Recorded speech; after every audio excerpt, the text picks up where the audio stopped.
My name is Evelyn Harper, and I'm 67 years old, a retired librarian who spent 42 years helping people find the stories that would change their lives, a mother by choice rather than by birth, and a woman who believed that love could mend any broken past and heal even the deepest wounds left by childhood trauma and abandonment. 25 years ago, I opened my heart and my home to an 8-year-old girl named Laura, who'd been shuffled through 7 foster homes in 4 years, a frightened child whose spirit had been bruised by rejection and neglect, but whose potential still shone like a diamond waiting to be polished. I gave her my name, my unconditional love, and every dream I'd ever harbored for my own future. When she needed funding for college, I liquidated my retirement savings without hesitation, believing that education was the key to breaking the cycle of poverty and pain that had shaped her early years. When her own children were born, I became their devoted grandmother, raising them during Laura's difficult divorce while she rebuilt her life and career. I gave my heart, my dreams, my financial security to give Laura the family she'd never had, the stability she'd been denied, the foundation she needed to build a successful life. I believed that love this deep and sacrifice this complete would create unbreakable bonds between us, that the child I'd chosen to love would grow into a woman who understood the magnitude of what we'd built together. Then came last month's devastating discovery that shattered everything I thought I knew about the daughter I devoted my life to protecting and nurturing. Struggling with diabetes that had been poorly controlled due to the stress of managing family finances, I decided to review my retirement accounts to ensure I could afford my medication and medical care. What I found was financial devastation that took my breath away and left me feeling like I was drowning in a sea of betrayal. Laura had systematically siphoned over $80,000 from my retirement fund over the past 2 years, using forged documents and unauthorized transfers to steal money I'd spent decades accumulating for my own security and medical needs.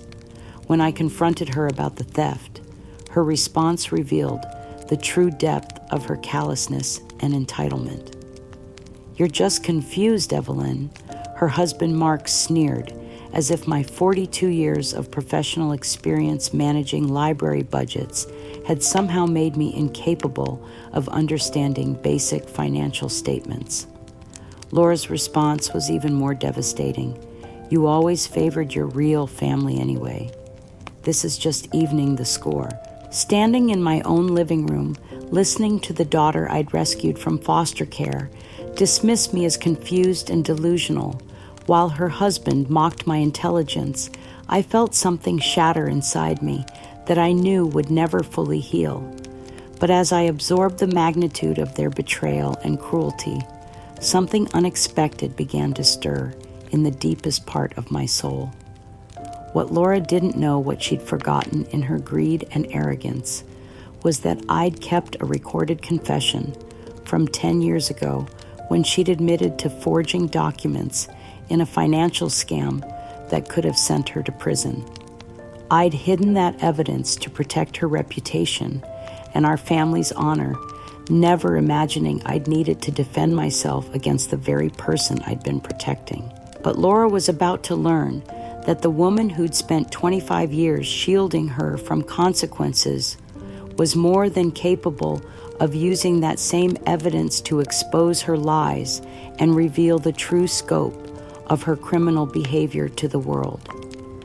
The discovery of the missing $80,000 had left me reeling for 3 sleepless days, trying to understand how the daughter I'd raised with such love and devotion could systematically steal from the woman who'd given her everything.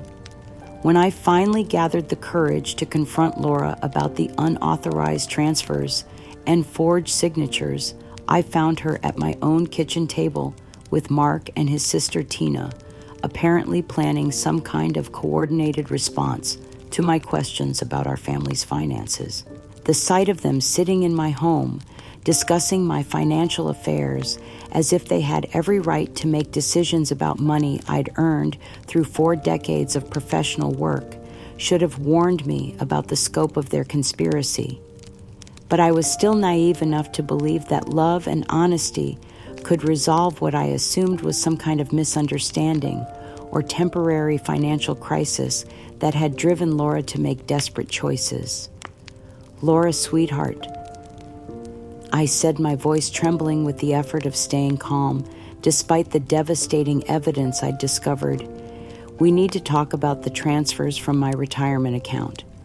I've found discrepancies that I don't understand, and I'm hoping you can help me figure out what happened to the money I've been saving for my medical expenses."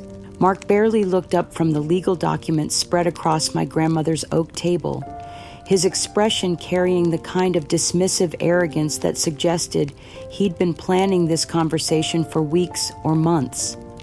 When he finally addressed me, his tone was that of someone explaining simple concepts to a confused child, rather than speaking to the woman who'd helped raise his wife and supported their family through countless crises. "Evelyn, you're obviously confused about your financial situation," he said with practiced condescension, sliding a folder of documents toward me across the table. "These bank statements clearly show that there haven't been any unauthorized transactions. Perhaps your diabetes medication is affecting your memory, or maybe the stress of managing your affairs is becoming too much for someone your age to handle responsibly." The documents he presented were masterpieces of forgery, showing my account balances and transaction histories that bore no resemblance to the reality I discovered when I'd called my bank directly to inquire about the missing funds. But the casual way they'd fabricated evidence to cover up their theft revealed that this betrayal had been planned and executed with cold calculation rather than desperate impulse. Laura joined the assault on my credibility with her own carefully rehearsed performance, her voice taking on the patient tone of someone dealing with an elderly relative whose mental capacity was clearly declining. "Mom, I think you're getting confused about which accounts are which. You've always had trouble with technology and online banking. Maybe we should consider having someone help you manage your finances more effectively." But it was the demands that followed that revealed the true scope of their greed and their complete disregard for my independence and dignity. With the casual entitlement of people who'd already decided my fate, they informed me that significant changes needed to be made to ensure my financial security and their family's future stability. "This house is really too much for you to manage at your age," Laura announced, gesturing around the home I'd lovingly maintained for 30 years, the place where I'd raised her children and created countless memories of holiday celebrations and family gatherings. "We think you should consider signing it over to us now while you're still competent to make that decision. It's really for the grandchildren's future, and you'll have the peace of mind that comes from knowing your legacy is being preserved by people who understand its value." Mark supported her suggestion with his own twisted logic about family financial planning and estate management. "Your remaining savings should be invested in our real estate ventures," he announced with the authority of someone who'd already made irreversible decisions about my money.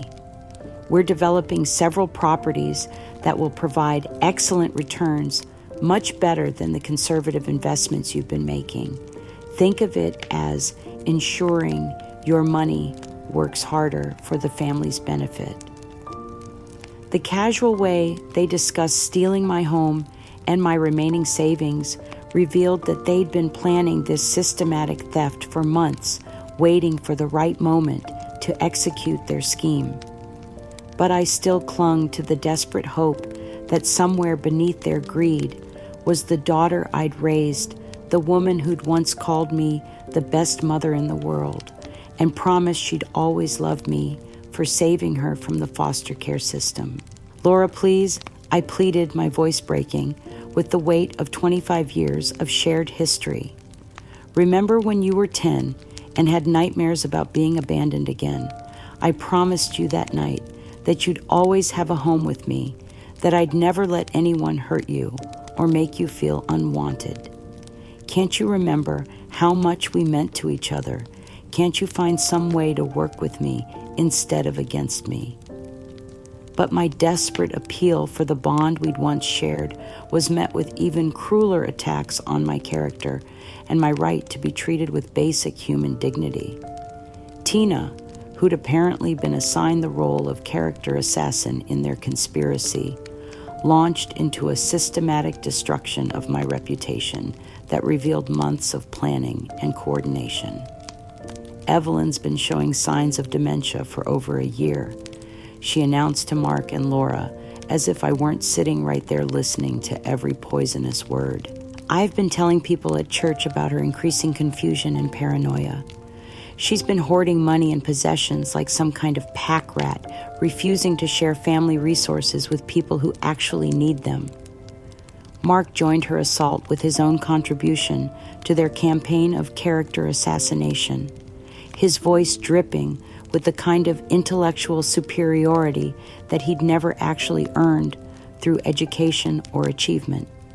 "She's completely out of touch with modern financial realities," he said with obvious satisfaction at finally being able to express his true feelings about me. 40 years of stamping library books doesn't qualify someone to make important investment decisions or manage substantial assets.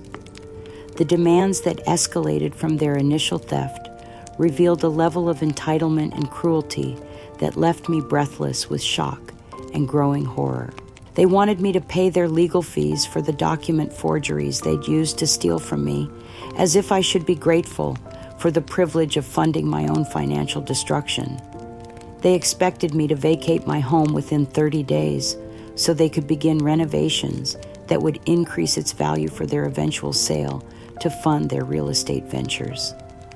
And frankly, Evelyn, Tina added, with the casual cruelty of someone who'd been waiting years to deliver this particular insult, "That massive book collection of yours is just taking up space that could be put to better use.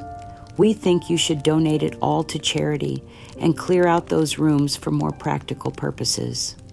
The idea of giving away my beloved books, the companions that had sustained me through 4 decades of professional life, and the treasures I'd hoped to share with my grandchildren, felt like being asked to donate my own memories and identity to strangers who couldn't possibly understand their value. As I sat there in my own home, listening to 3 people calmly discuss dismantling my entire life as if I were already dead, I felt the last vestiges of my faith in family love slip away like water through a broken dam. These people weren't my family anymore. They were predators who'd been circling for years, waiting for me to become vulnerable enough to exploit completely. But somewhere in the depths of my devastation, something harder and more dangerous was beginning to emerge. The woman who'd spent 42 years protecting people's access to information and defending library users from those who would censor or exploit them was starting to remember what real consequences looked like when they were delivered by someone who understood the true cost of betrayal and theft. The weeks that followed that devastating confrontation brought a steady escalation of demands and humiliations that revealed the true scope of their plans for my complete financial and social destruction. Mark called daily with new requirements, each one more degrading than the last, clearly testing to see how much abuse I would tolerate before breaking entirely under the pressure of their coordinated campaign. "Evelyn," he announced during one particularly cruel phone call, "Laura and I have been discussing your employment situation, and we think it's time you started contributing meaningfully to this family's welfare instead of just sitting around reading books and feeling sorry for yourself. The library has a volunteer program that would be perfect for someone with your background. It doesn't pay anything, but at least you'd be earning your keep instead of being a drain on family resources. The suggestion that I volunteer at the library, where I'd worked professionally for 4 decades, accepting no compensation for expertise that had once earned me a management salary, revealed their complete disregard for my professional accomplishments and their twisted understanding of my worth to their family. But Mark's cruelty was just the beginning of their systematic campaign to strip away every vestige of my independence and dignity. And we've decided to move forward with a home equity loan against your house. Laura informed me with the casual authority of someone who'd already forged the necessary signatures and submitted the paperwork. The monthly payments will come out of your Social Security, and the loan proceeds will provide excellent seed money for our development projects. It's really a win-win situation for everyone involved. The realization that they'd mortgaged my home without my knowledge or consent, putting my housing security at risk to fund their business ventures, was so shocking that it took several moments for the full implications to sink in. If their real estate schemes failed, I could lose the house I'd worked 30 years to pay off, becoming homeless at 67 because of their greed and financial irresponsibility. But the cruelest revelation was still to come, delivered through a conversation that finally made me understand how completely Laura had rewritten our family history to justify her systematic theft of everything I'd sacrificed to provide for her welfare and success. "You need to understand, Evelyn," she said during a phone call that I'd hoped might lead to some kind of reconciliation, "that you weren't really my mother. You were just another foster placement that happened to last longer than the others. All those things you did for me, paying for college and helping with the children, those weren't motherly sacrifices. They were just you trying to buy love and loyalty from someone who never asked for your help." It was during these conversations, as I listened to them calmly discuss destroying everything I'd worked 40 years to build, that the painful truth finally crystallized in my mind with devastating clarity. I wasn't Laura's mother in her eyes, not anymore, maybe not ever. I was a resource to be exploited until I was completely drained, then discarded like a broken appliance that had outlived its usefulness. Every sacrifice I'd made, every dream I'd deferred, every time I'd chosen her needs over my own security and happiness had been cataloged in her mind as evidence of my obligation to continue providing unlimited support rather than recognition of my extraordinary generosity and love. I thought about the day 25 years ago when I'd first brought 8-year-old Laura home from the county social services office, a frightened child who'd been rejected by 7 families and was convinced she was fundamentally unlovable. I'd spent months earning her trust, years helping her heal from the trauma of abandonment and neglect, decades building the confidence and security she'd needed to become a successful adult. The adoption process had required me to give up my dreams of travel and adventure plans I'd been making for my eventual retirement from library work. Instead of seeing the world, I'd devoted myself to creating a stable home environment for a damaged child who needed consistency and unconditional love more than anything else in the world. What I'd hidden from everyone, including Laura, was how much those early years had cost me physically and emotionally. The stress of managing a traumatized child's behavioral problems while working full-time had gradually worn down my health and immune system. The constant worry about Laura's emotional stability and academic progress had contributed to the high blood pressure and anxiety that eventually developed into the diabetes that now complicated my daily life and medical expenses. I'd been slowly destroying my own health and future to provide Laura with the stability she'd been denied during her chaotic early childhood. And when my sacrifices were no longer needed, they'd been forgotten rather than appreciated.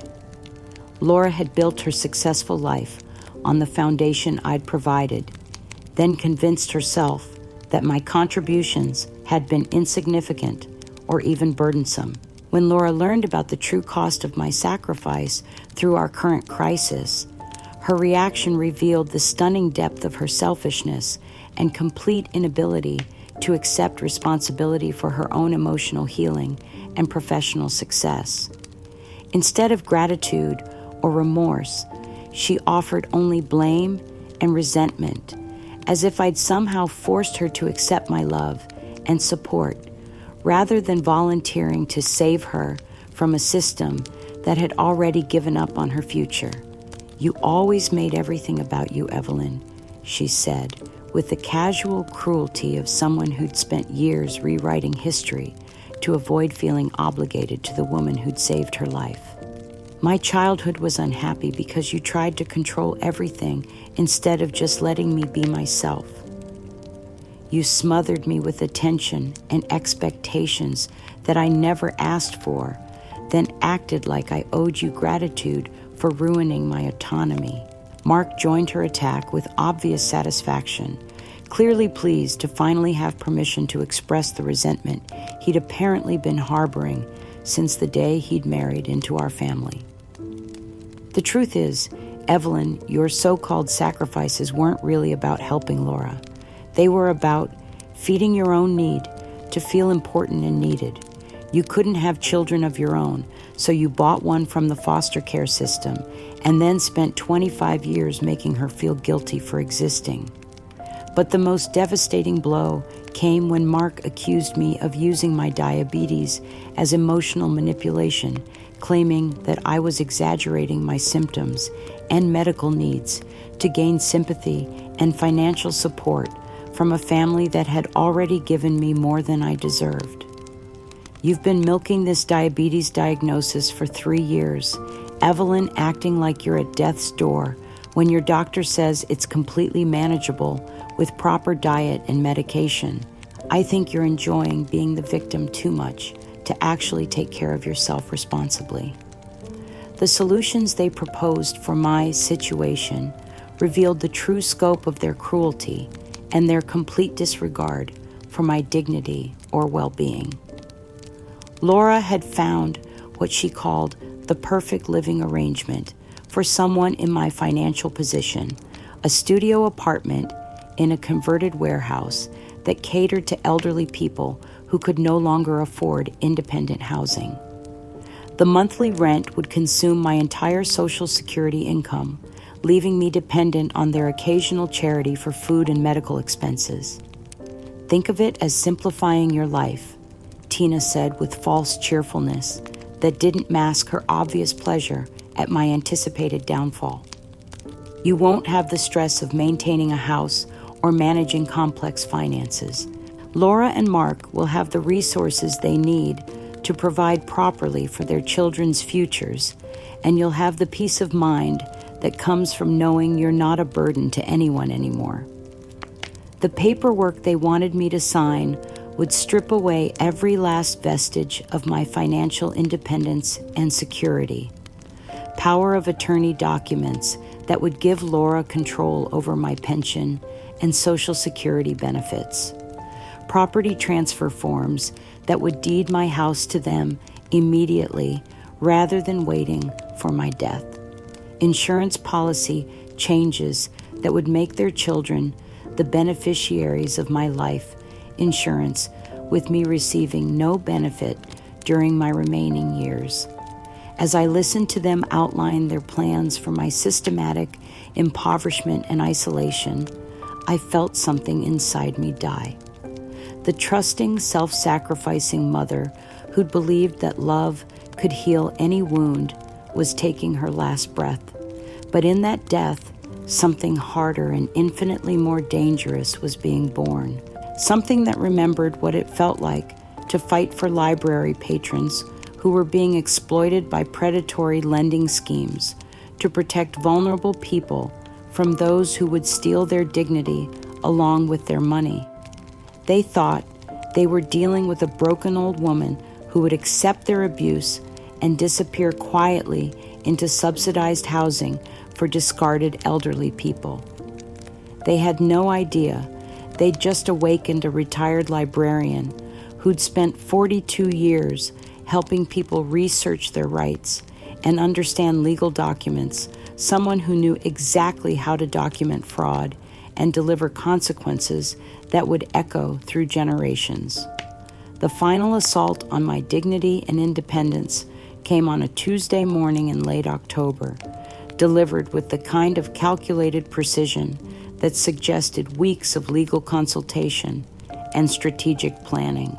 Laura arrived at my front door at 8 a.m. sharp, accompanied by Mark and a process server who handed me official eviction papers with the professional efficiency of someone who'd handled many similar family disputes involving elderly property owners.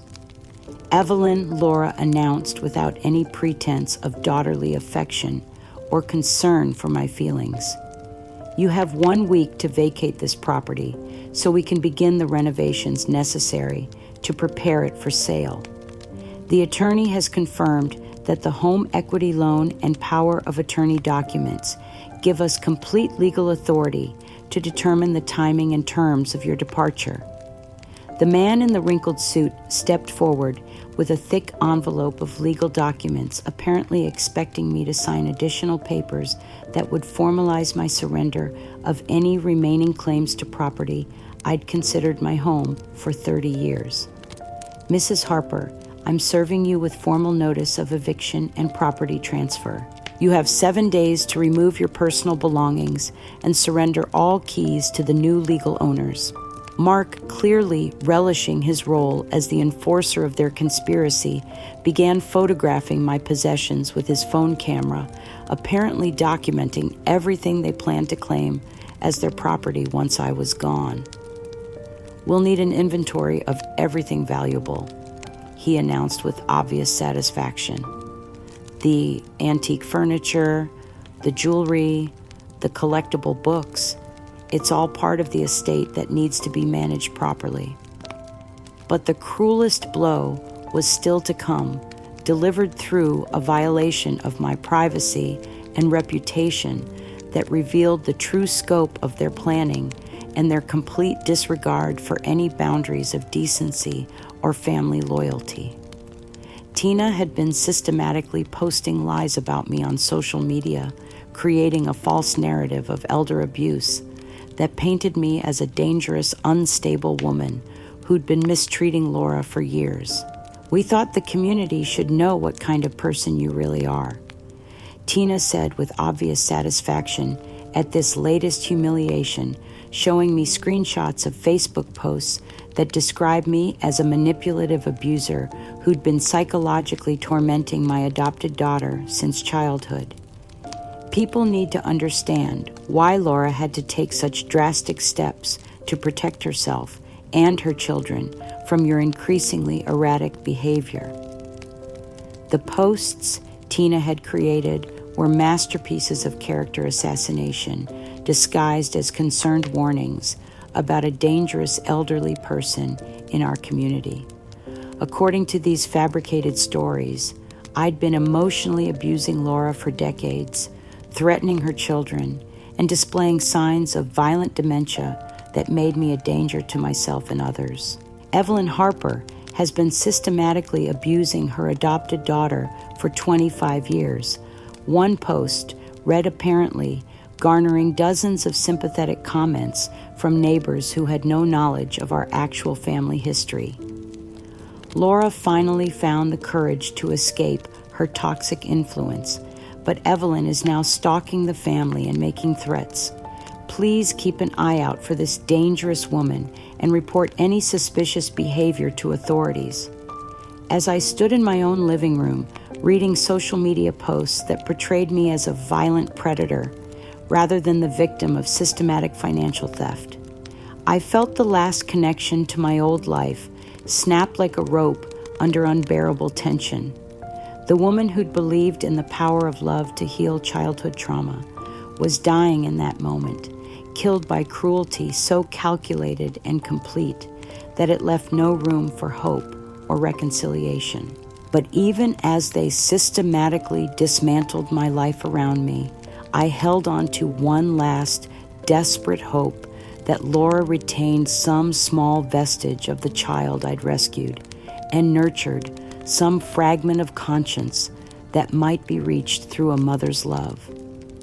I sat down at my kitchen table and wrote her a letter, pouring out my heart in words that begged her to remember our shared history, our love for each other, the bond that I'd believed was unbreakable despite everything that had happened between us. I wrote about the day I'd adopted her, about the trust we'd built during those early years when she'd been afraid to believe that anyone could love her unconditionally. I reminded her of her college graduation when she'd thanked me publicly for giving her the stability and support she'd needed to succeed academically and professionally. I described the joy I'd felt helping her raise her children, the pride I'd experienced watching her become the confident, successful woman I'd always known she could become. The letter was 4 pages long, written in my careful librarian's handwriting, each word chosen to convey the depth of my love and the magnitude of my heartbreak. I poured 25 years of motherhood into those pages, believing that surely some combination of words could penetrate the wall of greed and resentment that had grown around Laura's heart. I hand-delivered the letter to her mailbox that evening, leaving it with a prayer that it might somehow restore the connection we'd lost. For 2 days, I waited for a response, checking my phone constantly and jumping every time the mailman arrived, hoping against hope that my daughter might remember who I was and what I'd meant to her. The response that came was more devastating than silence would have been. Laura's letter was brief typed rather than handwritten and designed to inflict maximum psychological damage with surgical precision. Evelyn, it read in cold, impersonal language that could have been written by a stranger. You were never my real mother. You were just another placement in a system that failed me from the beginning. The things you did for me weren't motherly love. They were attempts to buy loyalty from someone who never asked to be saved. Our relationship is over, and I never want to see or hear from you again. But Laura and her accomplices weren't content to let my destruction proceed with even the dignity of private communication. Mark arrived at my house the next morning with a can of red spray paint and began defacing my property with words designed to ensure that my neighbors would see me as the problem rather than the victim of family financial abuse. Liar, he wrote in large letters across my front fence, making sure the message would be visible to everyone who passed my house. Child abuser, dangerous. Laura's contribution to this final humiliation was equally calculated and cruel. She called my grandchildren's school and informed them that I was no longer authorized to pick up the children or attend their school events, claiming that I'd become mentally unstable and potentially violent. Then she banned me from any contact with the children I'd helped raise, telling them that I'd never really loved them and had only pretended to care about their welfare to manipulate their mother. But it was Laura's final dismissal that cut deepest delivered with the casual indifference of someone discussing the disposal of unwanted furniture. You need to understand, Evelyn, that your role in our family ended the day I became financially independent. You've been clinging to relevance for years, but you're simply not important to our future anymore. You're nothing to us. Something inside me snapped, then like a wire stretched beyond its breaking point, finally giving way under unbearable tension. The words that poured out of me carried 25 years of buried pain, sacrifice, and love that had been thrown back in my face with calculated cruelty. You want to know what kind of mother I really am, Laura? I said, my voice rising until it filled the room like thunder rolling across a summer sky. You want to understand exactly what you're throwing away in your greed and selfishness. Let me tell you about a secret I've been keeping for 10 years to protect your reputation and our family's honor. The room went silent, except for the sound of Mark's phone buzzing, apparently receiving a call that he answered on speaker without realizing what he was about to broadcast to whoever was listening. When you were 28 and working at the county clerk's office, I continued needing Laura to understand the full scope of what her cruelty was destroying. You were involved in a document forgery scheme that could have sent you to federal prison. You forged signatures on property deeds and mortgage applications, taking bribes from real estate developers who needed false documentation for their illegal transactions. Laura's face had gone pale, but I continued relentlessly needing her to understand the magnitude of the secret I'd protected for a decade. I have a recording of you confessing the entire scheme to me, begging me not to report you to the authorities because you were pregnant and terrified of going to prison. You detailed every forged signature, every bribe you'd accepted, every law you'd broken. You told me the names of your accomplices and the amounts of money involved. My voice cracked with the weight of memories I'd buried for years, but I forced myself to continue. I kept that recording hidden in my safe deposit box because I wanted to protect you from the consequences of your own choices. I convinced myself that you'd learn from your mistakes and would never again risk everything we'd built together. I was wrong. The devastation on Laura's face was complete and absolute, but I wasn't finished exposing the magnitude of the protection I'd provided for someone who was now destroying me without a moment's hesitation. That recording documents federal crimes that would send you to prison for 15 years. I said, my voice steady now, with the calm that comes from finally speaking a truth that's been locked away too long. Wire fraud, conspiracy, bribery, forgery. The FBI would be very interested in evidence of corruption in the county clerk's office, especially corruption that's probably still continuing today. As the full weight of my revelation settled over the room, I realized that Mark's phone call was still connected, and whoever was on the other end had heard every word of Laura's criminal confession and my threat to expose her. Laura's eyes went wide with terror as she realized that her secret was no longer secret, that her past crimes were now known to people beyond my control. The woman who'd spent 10 years protecting Laura from federal prosecution was finally ready to let the world see exactly who she really was. And she was more than capable of using that same evidence to teach her the most expensive lesson of her miserable, ungrateful life. The silence that followed my revelation about Laura's federal crimes stretched like a taut wire between us, heavy with the weight of 10 years of hidden truth, finally exposed to the harsh light of day. Laura stood frozen in my living room, her face cycling through emotions I'd never seen before. Shock, recognition, terror, and something that might have been genuine fear if she'd been capable of such honest feeling about the consequences of her own criminal behavior. Mark's phone call was still connected, and I could hear muffled voices on the other end discussing what they'd just heard, apparently Laura's business associates or legal contacts who now knew about her history of federal document forgery and conspiracy. The implications of that accidental broadcast would follow her for years, destroying professional relationships and legal opportunities she'd spent decades building. But I was beyond caring about their emotional states or their increasingly desperate attempts to process the magnitude of what I'd just revealed.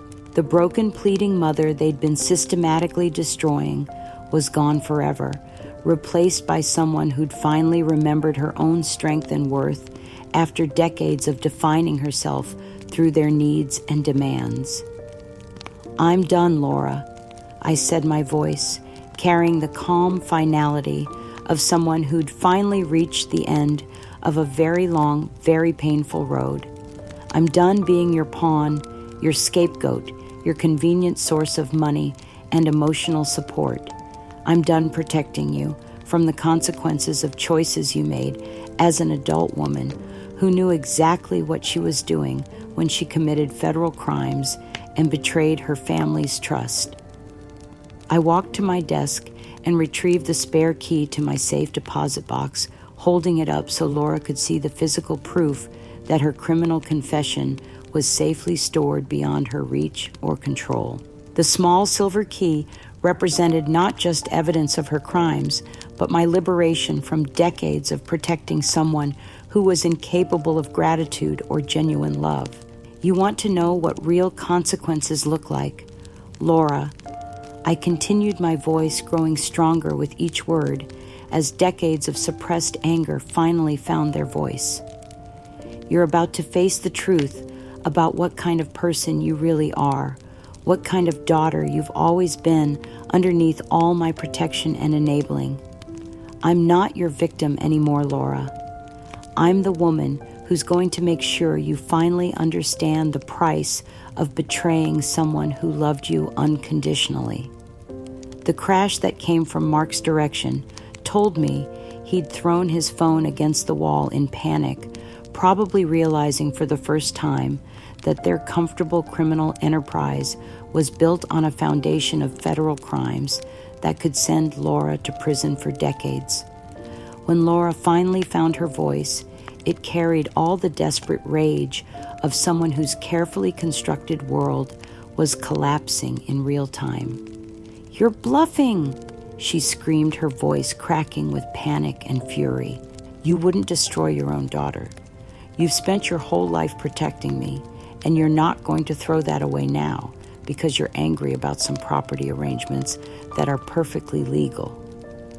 But Mark's response revealed the depths of their delusion about my character and capabilities, their complete inability to recognize that the woman they'd been abusing possessed both the evidence and the determination to destroy them completely. "She's obviously having some kind of mental breakdown," he announced to the room as if I weren't standing right there, holding documentation of their conspiracy. "The stress of moving has clearly affected her judgment.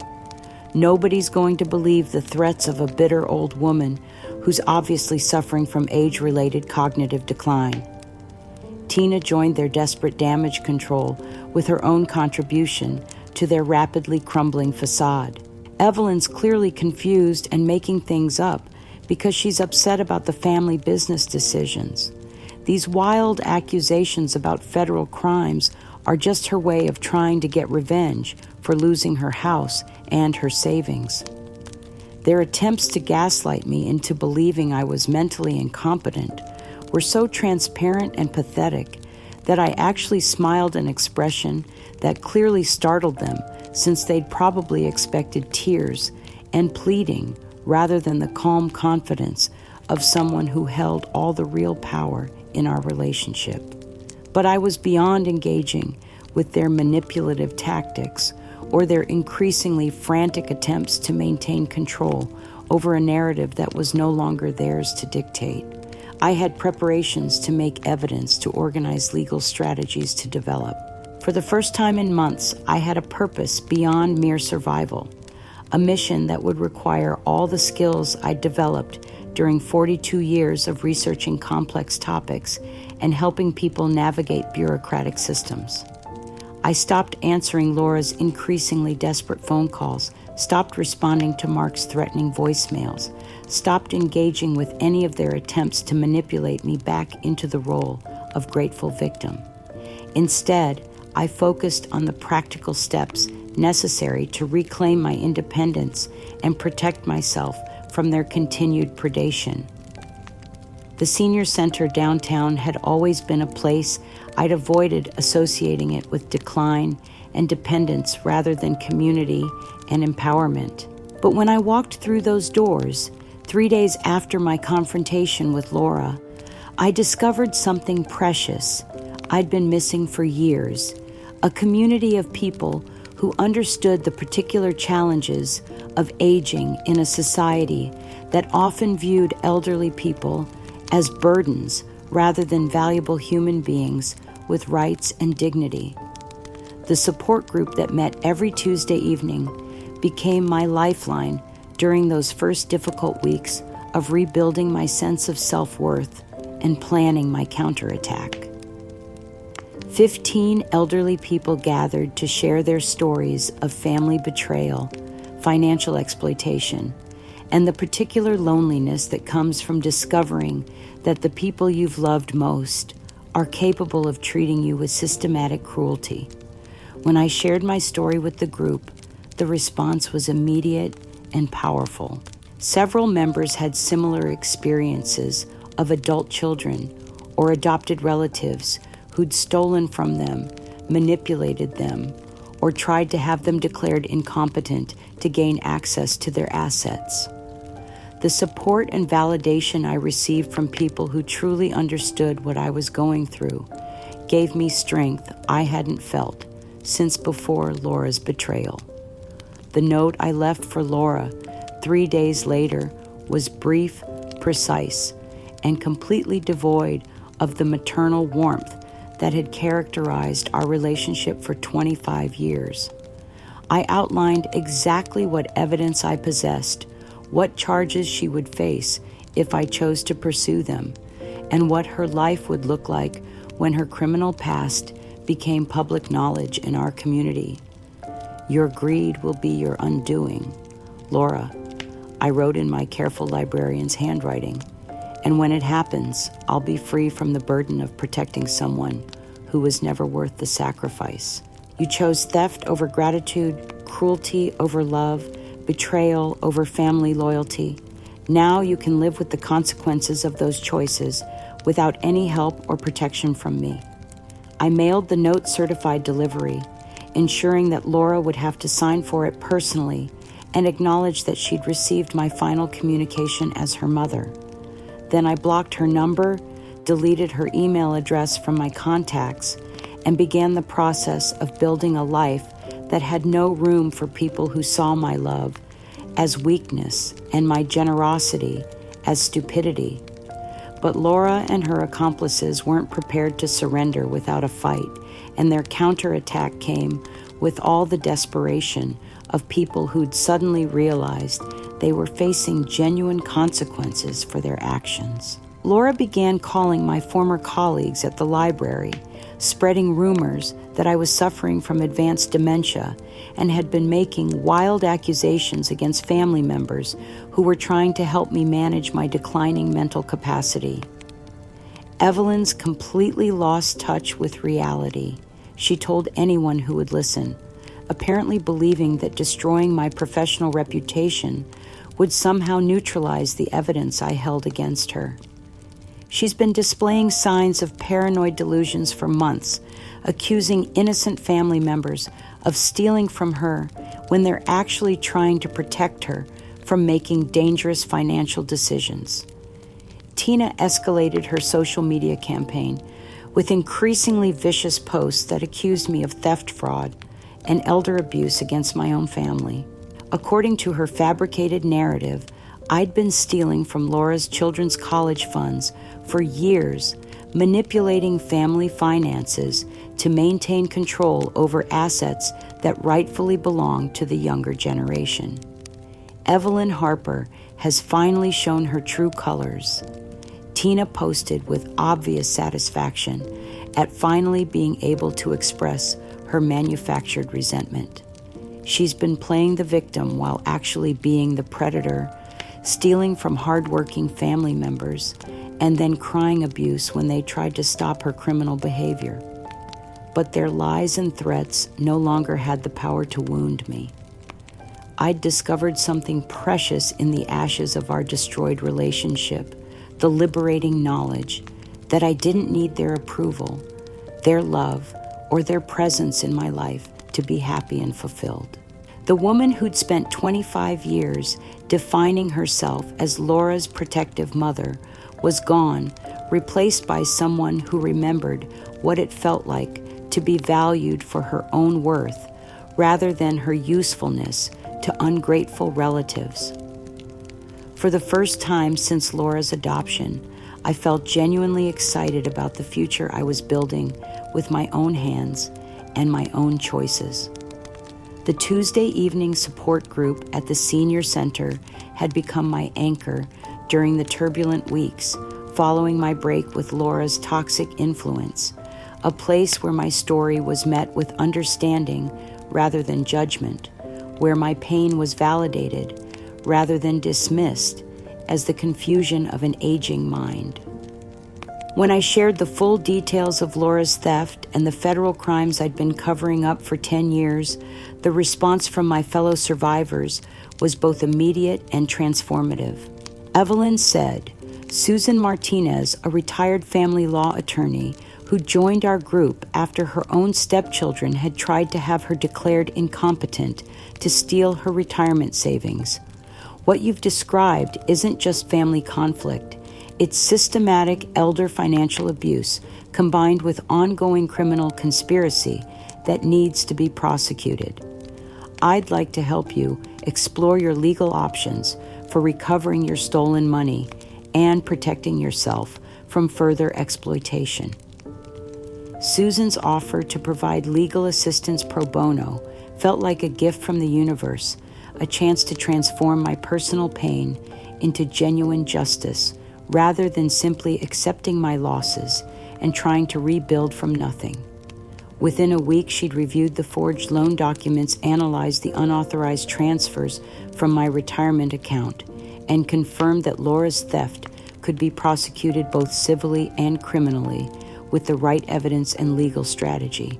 The beauty of this case, Susan explained as we sat in her modest office reviewing decades of financial documentation, is that you have clear evidence of criminal fraud proof of your professional competence that contradicts any claims of mental decline and documentation of a pattern of exploitation that extends back years before any signs of actual cognitive issues.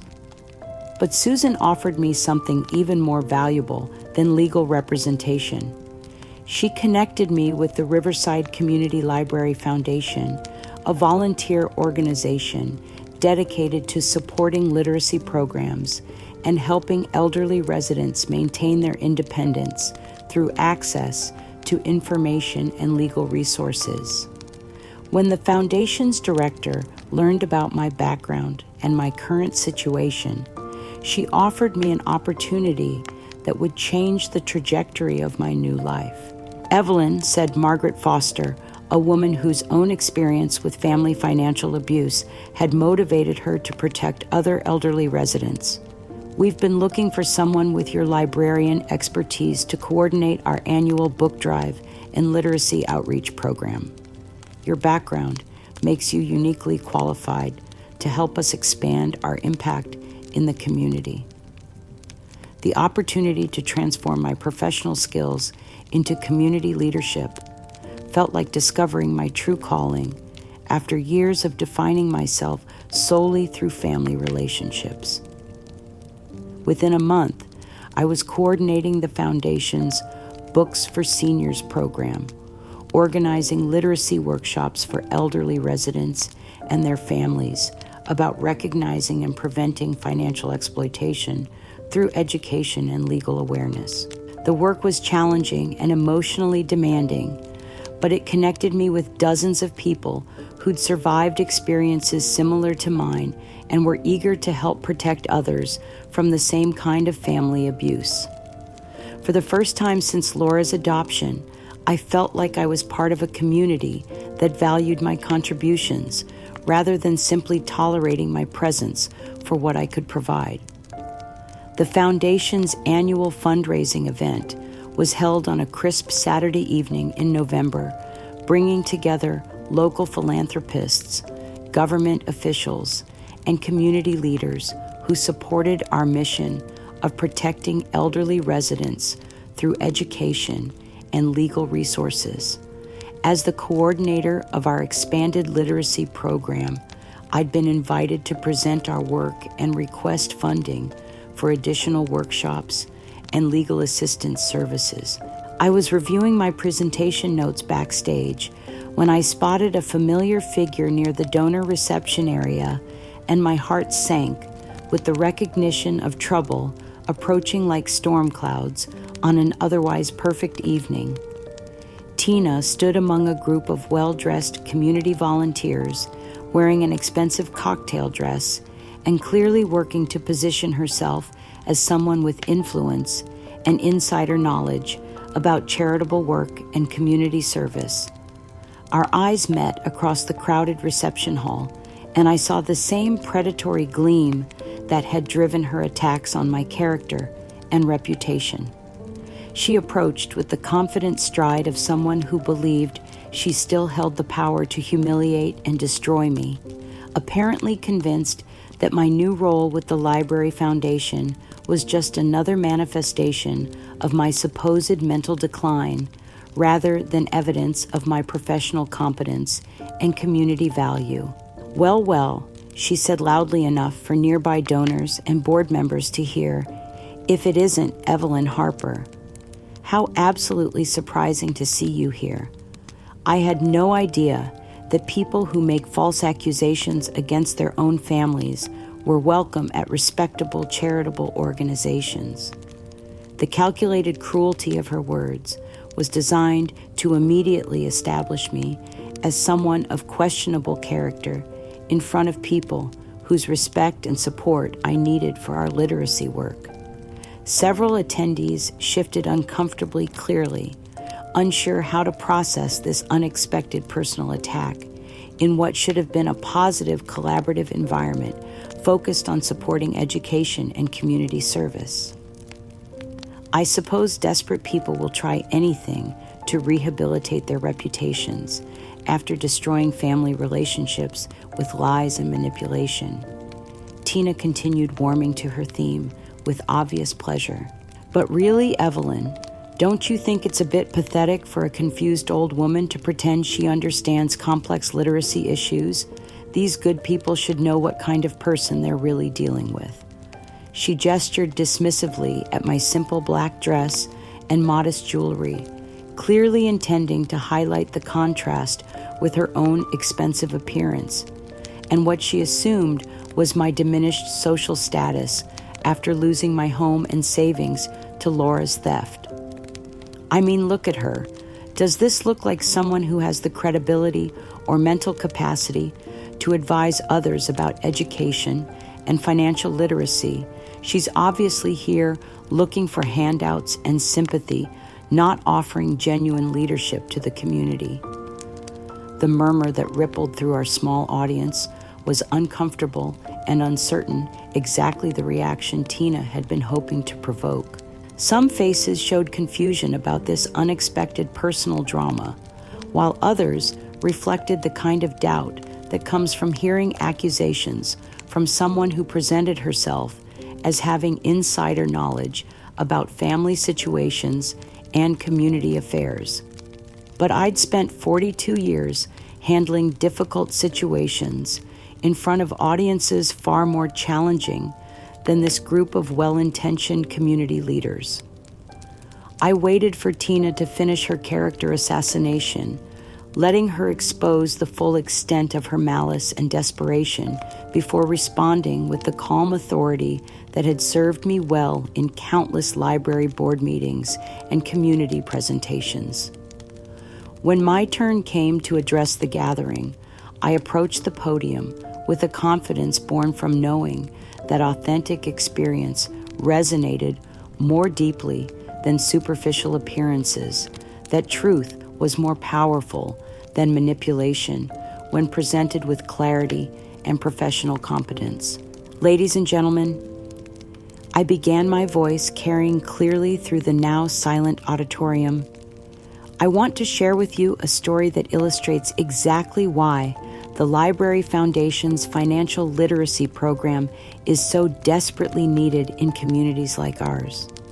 It's the story of a 67-year-old retired librarian who discovered that her adopted daughter had stolen $80,000 from her retirement account using forged documents and family manipulation to systematically drain an elderly woman's life savings. Instead of defending myself against Tina's accusations, I simply told my story, sharing the real facts about family financial abuse, the sophisticated methods that criminals use to exploit elderly victims, and the importance of education and legal resources in protecting vulnerable community members. I described Laura's theft of forged loan documents and the coordinated campaign to have me declared incompetent so they could steal everything I'd worked 42 years to accumulate. The room was completely silent as I presented evidence of the fraud that had been perpetrated against me, but more than that, I connected my personal experience to the broader pattern of elder abuse that the foundation existed to prevent through education and legal advocacy. When I finished speaking, the auditorium erupted in spontaneous applause that lasted for several minutes. Margaret Foster approached the podium with obvious pride and excitement, announcing that our literacy program had just received a $20,000 emergency grant from the state library system to provide immediate educational workshops for elderly residents facing family financial pressure. Evelyn's courage in sharing her story and her expertise in coordinating our legal literacy efforts, Margaret announced to the assembled crowd, represents exactly the kind of authentic leadership that creates real change in our communities. Her work has already helped dozens of elderly residents protect themselves from family financial exploitation, and this funding will allow us to reach hundreds more people who need these vital resources. The transformation in the room's atmosphere was immediate and complete. Faces that had shown uncertainty now reflected respect and admiration for genuine accomplishment and authentic expertise. People began approaching to thank me for my leadership and ask about accessing our educational workshops, while Tina stood frozen in place, clearly stunned by this unexpected reversal of her attack.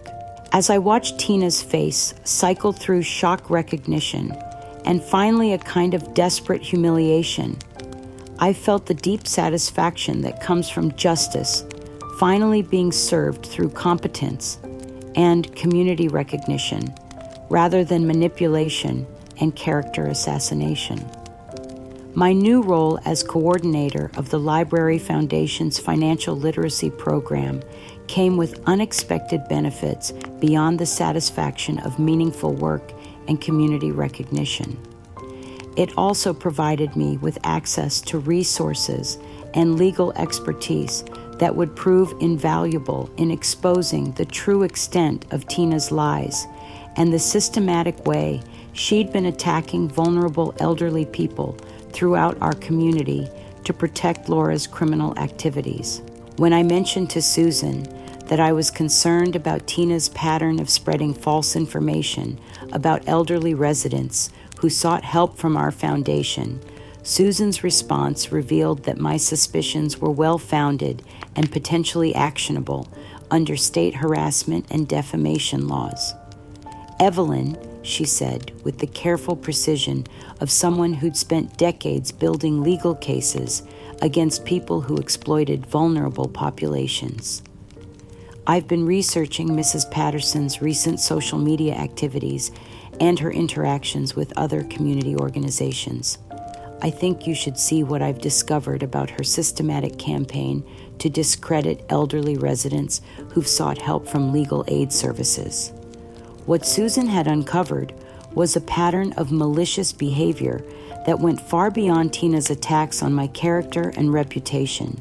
She'd been systematically targeting elderly community members who'd accessed legal assistance for family financial disputes, spreading rumors about their mental capacity and family relationships whenever they achieved any kind of legal victory or community recognition that might encourage other elderly victims to seek help. This is witness intimidation disguised as community concern, Susan explained, as she spread documented evidence across my kitchen table. She targets elderly people who are vulnerable to social isolation, then spreads rumors designed to destroy their credibility and discourage others from seeking legal help when they're being exploited by family members. The evidence Susan had gathered painted a picture of a woman whose loyalty to Laura had driven her to destroy the lives of multiple elderly community members over the past 2 years. Her pattern was consistent: identify vulnerable elderly people who were fighting family financial abuse, then spread carefully crafted lies designed to isolate them from sources of legal help and community support. The monthly meeting of our church's Social Justice Committee provided the perfect opportunity to share this information with people who had both the authority and moral obligation to act on it. As I presented our findings to the committee members, I watched their faces change from polite interest to genuine horror as they absorbed the scope of Tina's systematic attack on elderly congregants who'd sought help from legal aid services. "Ladies and gentlemen," I said, standing to address the room with the same confidence I'd once used to present research findings to library board meetings. Our church's mission statement emphasizes our commitment to protecting and supporting the most vulnerable members of our community. That mission is being undermined when members use our fellowship networks to target elderly congregants for harassment and character assassination. I distributed copies of the documented evidence to each committee member, along with witness statements from elderly community members who'd been targeted by Tina's campaign of lies and social media attacks. Margaret Foster, who served on both our church committee and the county's Elder Services Advisory Board, was particularly disturbed by the evidence of Tina's systematic targeting of vulnerable elderly people. "This is exactly the kind of behavior that destroys trust and community cohesion," she said, her voice tight with controlled anger. "If these allegations are accurate, Mrs. Patterson has been using our church as a platform for psychological warfare against some of our most vulnerable members who were simply seeking help when their families were stealing from them." But Tina wasn't content to let her exposure proceed without attempting to fight back, and her counterattack came at our next church council meeting with all the desperation of someone whose entire social identity was crumbling under scrutiny. Standing before an audience of community leaders and fellow church members, she launched into a character assassination that revealed the true depths of her malice and her complete inability to accept responsibility for her own destructive behavior. "Ladies and gentlemen," she announced with the theatrical authority of someone accustomed to manipulating public opinion through false sympathy, "before we continue with tonight's agenda, I feel obligated as a concerned church member to share some serious concerns about Evelyn Harper and her increasingly disturbing campaign of false accusations against innocent community members who've tried to help elderly residents manage their affairs responsibly." Her voice rose with each accusation taking on the shrill quality of someone who knows they're losing but refuses to surrender gracefully.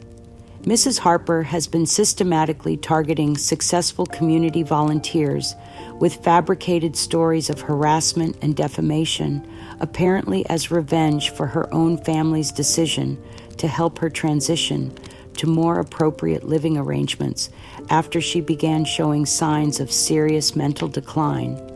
The audience shifted uncomfortably as Tina's tirade continued, clearly disturbed by both the severity of her accusations and the increasingly erratic nature of her presentation. But I remained perfectly calm, having anticipated exactly this kind of desperate response from someone whose pattern of harassment had been exposed to community scrutiny. When Tina finally paused for breath, I stood slowly and approached the council podium with the measured confidence of someone who'd spent decades managing hostile confrontations with difficult patrons and their advocates. From my briefcase, I withdrew a small recording device that Susan and I had prepared specifically for this moment.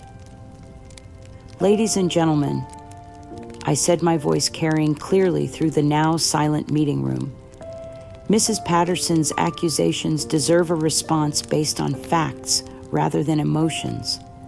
I'd like to share some audio documentation that addresses her concerns about my credibility and motivations." The recording I played was Tina's own voice, captured during a voicemail she'd left for Laura 3 weeks earlier when she thought she was speaking confidentially to her ally in their campaign against me.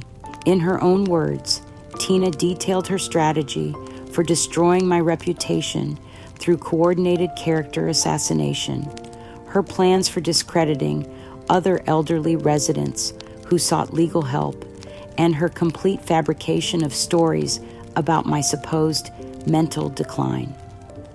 "Laura, we need to coordinate our efforts to discredit Evelyn and anyone else who might encourage elderly people to seek legal help." Tina's voice filled the meeting room with devastating clarity. "I've been telling people at church that she's showing signs of dementia and making wild accusations against innocent family members. If we can get enough people spreading the same stories, we can isolate her completely and discourage other elderly residents from seeking legal assistance when their families are helping them manage their finances." The recording continued with Tina's detailed plans for attacking other elderly community members who'd accessed legal aid services, including her admission that she'd never witnessed any signs of mental decline or inappropriate behavior on my part, but was spreading lies to protect Laura from criminal prosecution. The reaction was immediate and absolute. Several committee members stood and walked out, clearly disgusted by what they'd heard. Others began expressing their outrage at the systematic targeting of vulnerable elderly congregants, their faces reflecting the kind of revulsion that comes from discovering that someone they'd trusted was actually using their community connections to harm innocent people. Susan stepped forward with additional evidence we'd gathered from other elderly residents who'd been targeted by Tina's harassment campaign, including written complaints and witness statements from people who'd been too frightened or ashamed to come forward until they learned they weren't alone in their experiences. "This pattern of behavior," Susan announced, "represents a clear violation of our community's values and potentially actionable harassment under state law. Mrs. Patterson has been using her social connections as weapons against people who couldn't defend themselves from her coordinated attacks." The church council voted unanimously to ban Tina from all church activities and community programs, while also voting to share our findings with law enforcement and other community organizations to protect elderly residents from further harassment. Local volunteer organizations began distancing themselves from her, immediately clearly recognizing that association with her harassment campaign would destroy their own credibility and effectiveness. As Tina fled the meeting room in obvious shame and defeat, Susan approached with legal papers already prepared for exactly this moment. "Mrs. Patterson," she called out loudly enough for everyone to hear, "you're being served with papers in the matter of Harper versus Patterson, a civil lawsuit for defamation, intentional infliction of emotional distress, and systematic harassment of elderly community members." The papers scattered to the floor as Tina stumbled toward the exit, her social standing and community influence destroyed as thoroughly as she'd once tried to destroy mine and other elderly residents who'd sought legal protection from family abuse. As I watched her retreat, I felt the deep satisfaction that comes from justice finally being served through legal action and community accountability. The retired librarian who'd spent her career helping people access information and legal resources had just delivered the most important research presentation of her lifetime. The phone call came exactly 72 hours after Tina's public humiliation and banishment from our church community at 9:15 on a Thursday morning, when I was preparing educational materials for our next financial literacy workshop for elderly residents. I'd been expecting it, of course. The destruction of her allies' social standing and the exposure of their coordinated harassment campaign had undoubtedly sent Laura into the kind of panic that makes desperate people attempt even more desperate measures to salvage what remained of their crumbling conspiracy. I let the phone ring 6 times before answering, taking a moment to center myself and prepare for what I knew would be either a final attempt at manipulation or a last-ditch effort to somehow transform their criminal exposure into my responsibility for their downfall. When I finally picked up the receiver, Laura's voice exploded through the connection with all the rage and fear I'd anticipated. "What the hell have you done?" she screamed, abandoning any pretense of daughterly affection or civilized discourse. Tina's been banned from her church. Her volunteer positions have been terminated.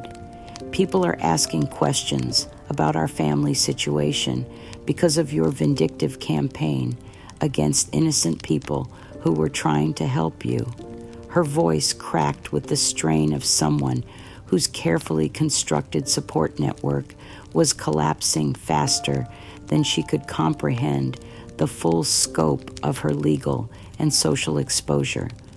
But I felt no sympathy for her distress. This was exactly the kind of consequence I'd been hoping to deliver when I'd first decided to stop protecting her from the truth about her own criminal behavior and character. "Laura," I said, my voice carrying the calm authority of someone who'd finally taken control of a situation that had spiraled into chaos through her own greed and manipulation. "I haven't fabricated any evidence against you or Tina. Every piece of information that's come to light consists of documented facts about your actual criminal behavior and her systematic harassment of elderly community members, not accusations I invented to damage your reputations." I could hear her breathing heavily on the other end of the line, clearly struggling to process the reality that her victims had turned out to be far more capable and resourceful than she'd anticipated when she'd started her scheme to steal my retirement savings and destroy my independence. When she spoke again, her voice had shifted from rage to the kind of desperate pleading that comes from someone who's finally realized the full scope of their miscalculation and the genuine legal consequences they were now facing. "Evelyn, please, you have to understand that none of this was meant to hurt you personally." She said, her words tumbling over each other in her haste to somehow undo the damage her crimes had created. "The financial arrangements we made were just practical decisions about family assets during a difficult time.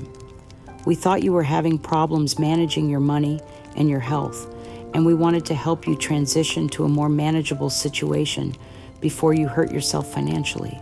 The lies poured from her mouth with the practiced ease of someone who'd spent months convincing herself that theft was actually helping, that fraud was really protection, that systematic elder abuse was somehow justified by her imaginary concern for my welfare and mental capacity.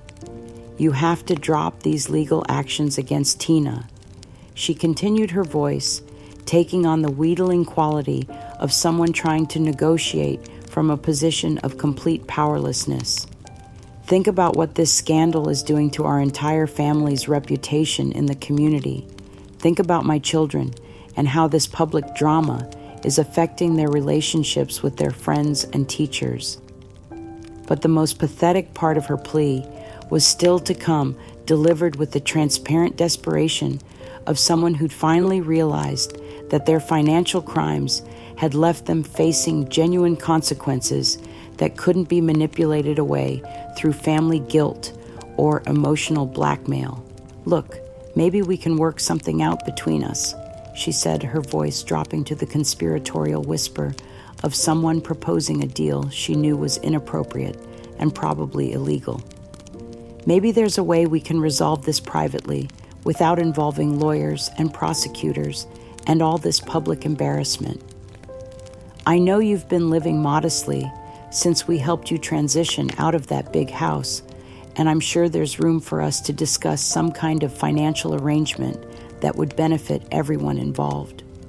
The audacity of her suggestion actually made me laugh out loud, a sound that clearly startled her, since she'd probably expected tears or anger rather than genuine amusement at her pathetic attempt to bribe her way out of criminal prosecution for stealing my retirement savings. "Are you seriously trying to buy my silence about your criminal activities, Laura?" I asked, still chuckling at the absurdity of someone who'd spent months calling me confused and delusional, now attempting to offer me money in exchange for covering up her federal crimes. "After everything you've done, after all the accusations you've made about my mental capacity and character, you think I can be purchased like some kind of commodity in your criminal enterprise?"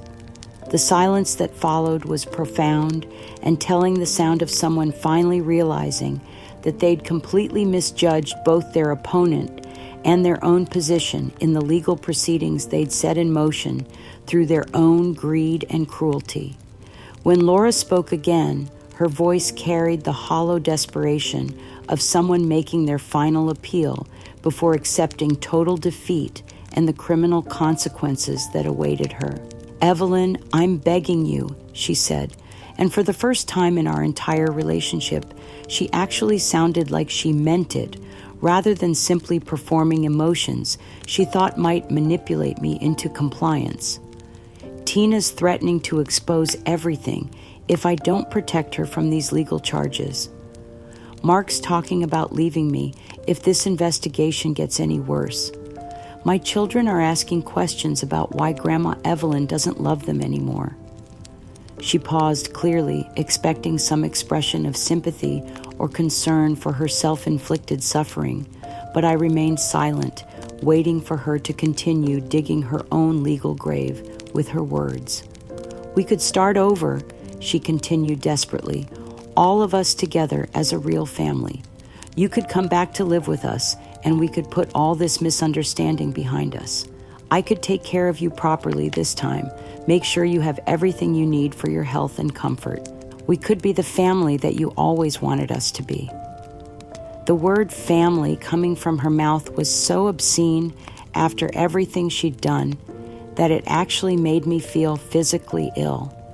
This was the same woman who'd told me I was never her real mother, who'd stolen my retirement savings through fraud, who'd conspired with others to have me declared mentally incompetent so they could steal everything I owned. "Laura," I said, my voice carrying the finality of a judge, delivering a sentence that would never be appealed or overturned. "Let me be absolutely clear about something. You are no daughter of mine. You stopped being my daughter the moment you chose greed over 25 years of unconditional love and sacrifice."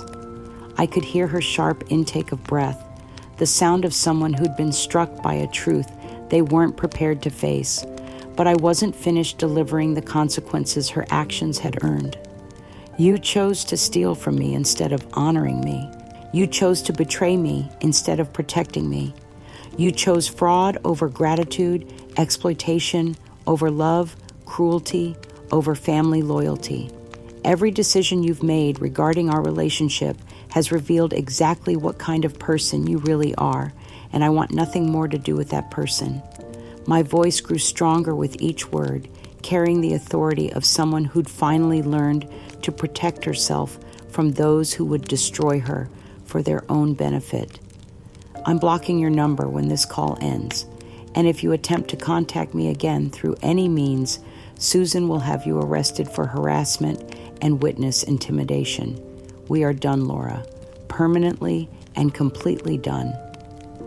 The last sound I heard before hanging up was something that might have been a sob or might have been a curse, but I felt no curiosity about which it was.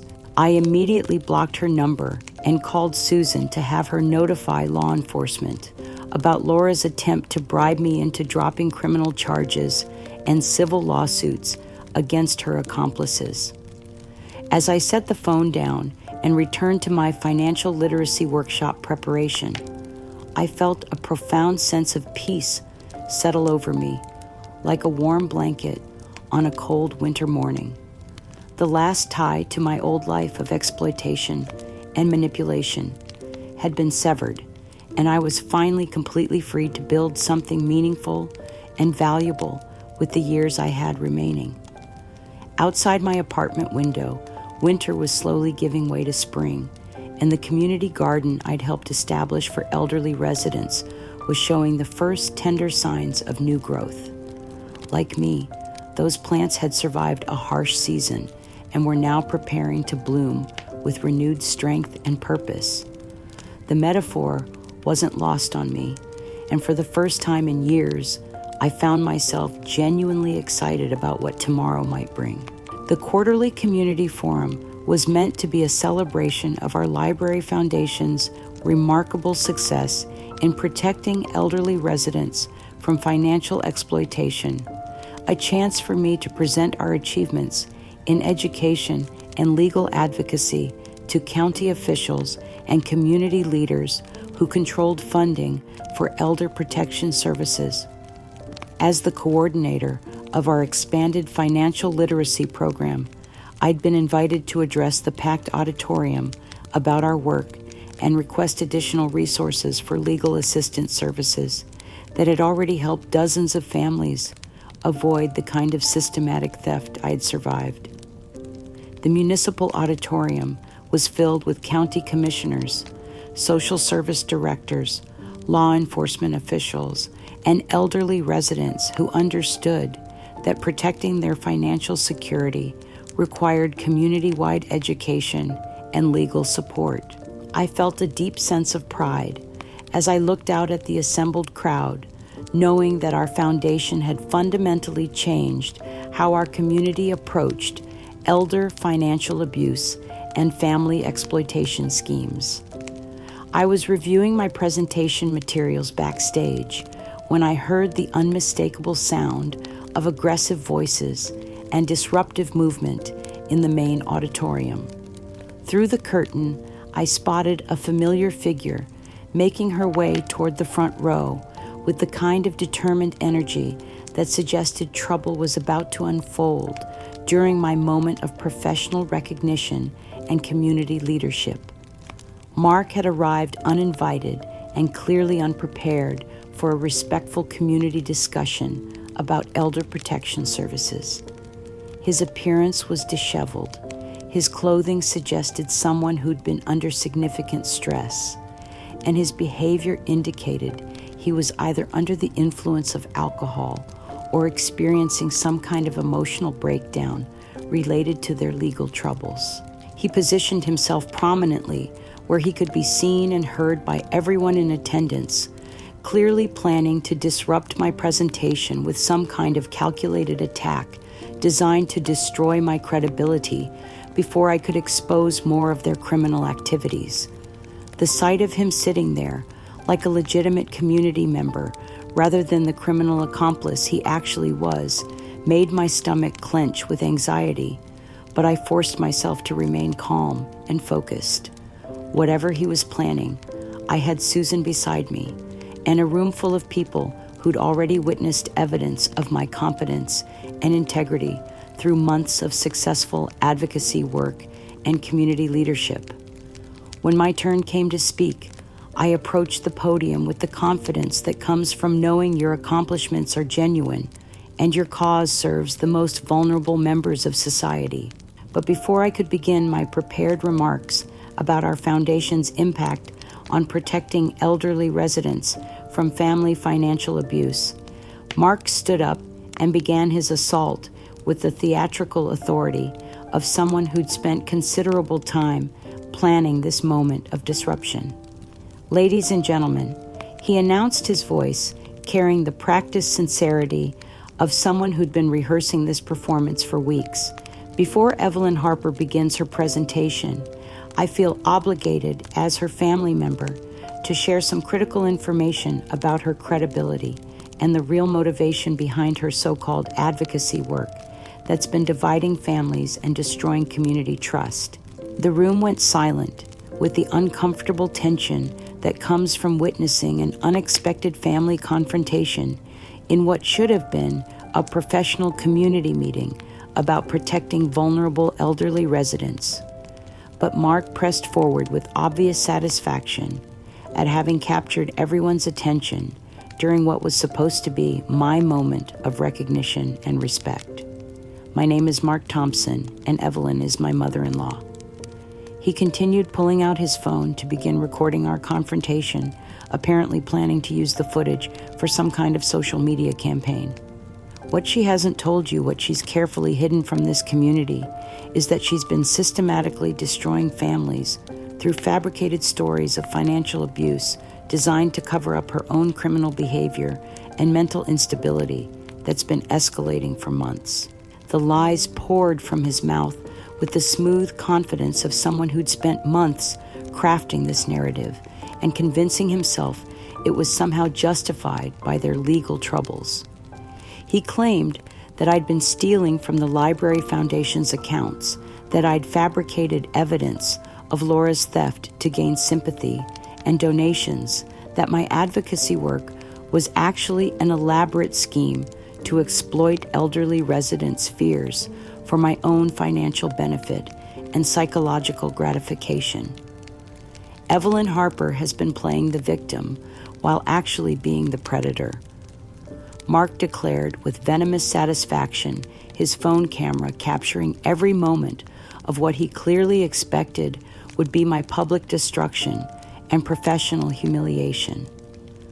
She's manipulated vulnerable elderly people into believing their families are stealing from them, then use their fear and confusion to gain access to their financial information and legal decision-making processes. His voice rose with each accusation, taking on the aggressive quality of someone performing for a social media audience rather than addressing a community meeting about protecting elderly residents from exactly the kind of exploitation he was attempting to perpetrate against me in real time.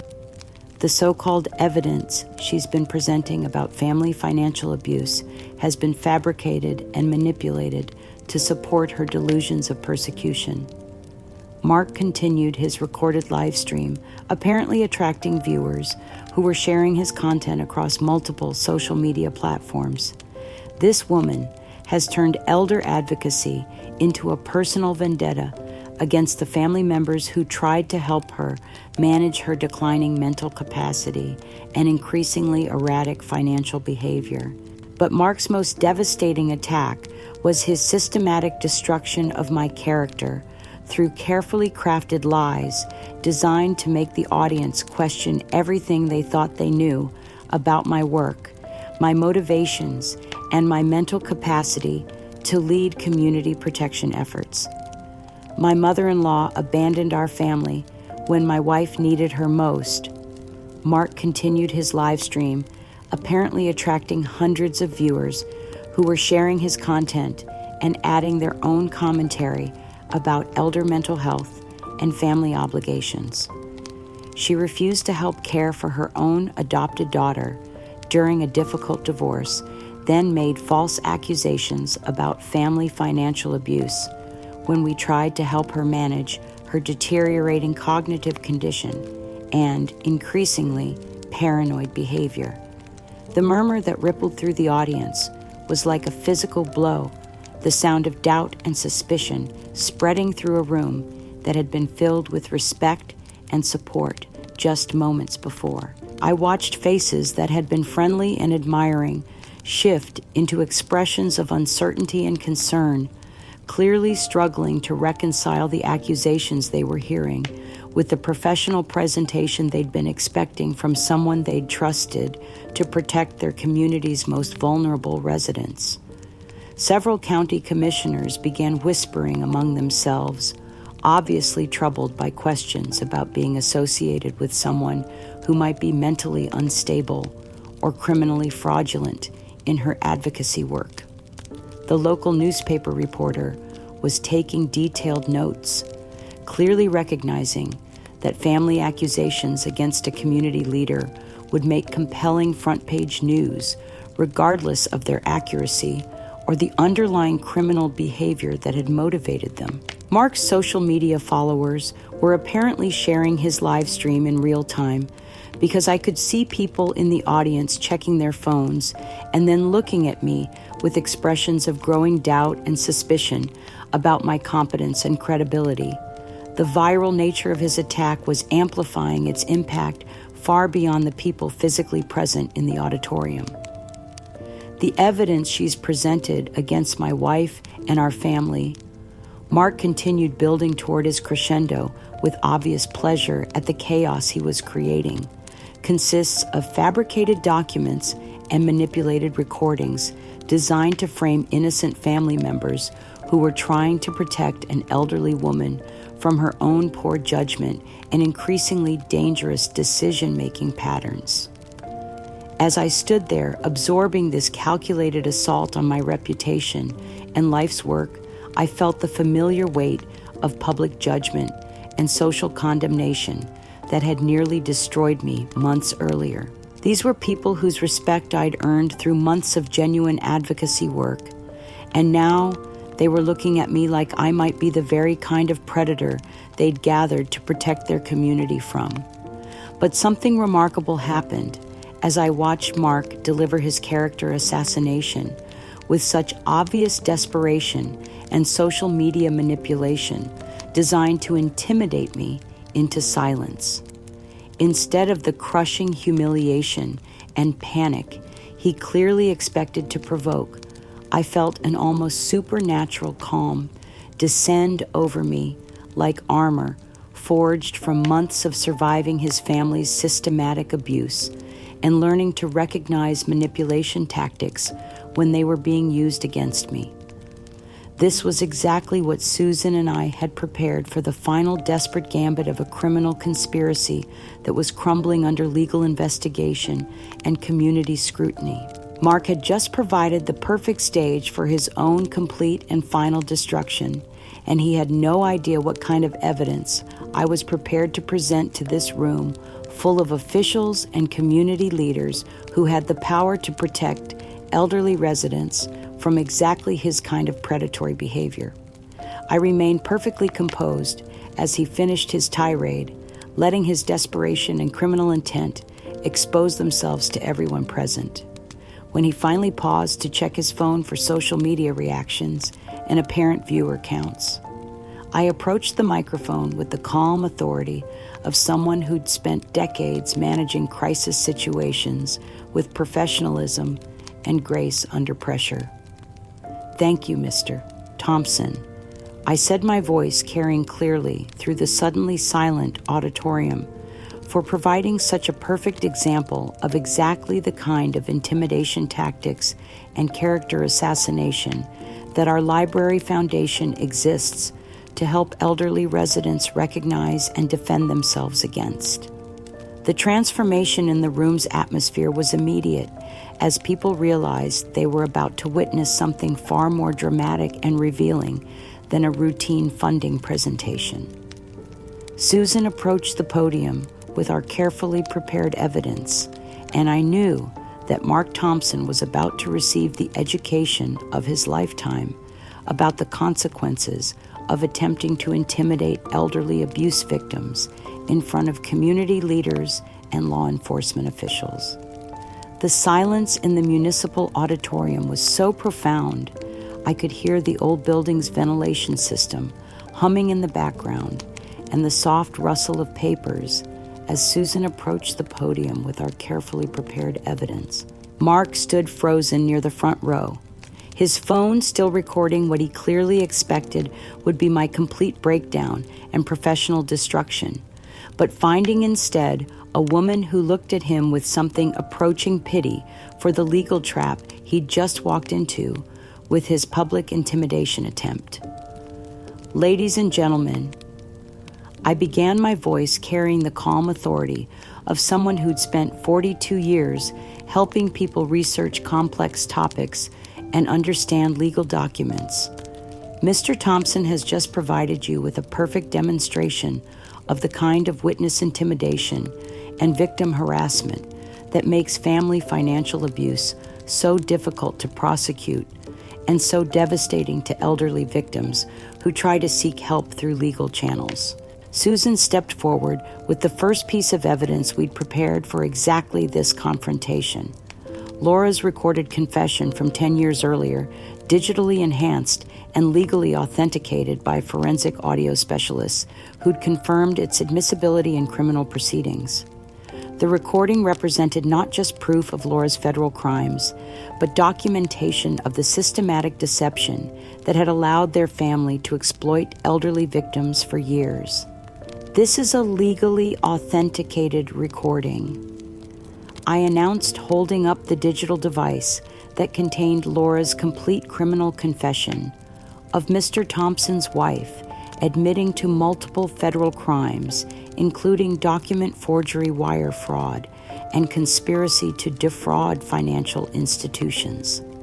The recording was made 10 years ago when she confessed these crimes to me and begged me not to report her to federal authorities.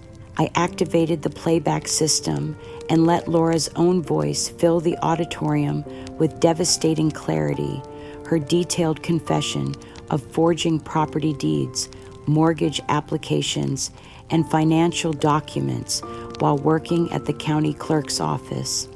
Her voice, preserved in digital perfection, revealed not only the scope of her criminal activities, but her complete lack of remorse for exploiting vulnerable homeowners and elderly property owners. I've been taking bribes from developers for 18 months. Laura's voice continued with chilling casualness, forging signatures on property transfers and mortgage documents to help them acquire properties from elderly owners who don't understand what they're signing. The money's too good to stop, and nobody's going to believe some confused old people if they try to complain about losing their homes. But Susan had saved even more devastating evidence for the second phase of our presentation.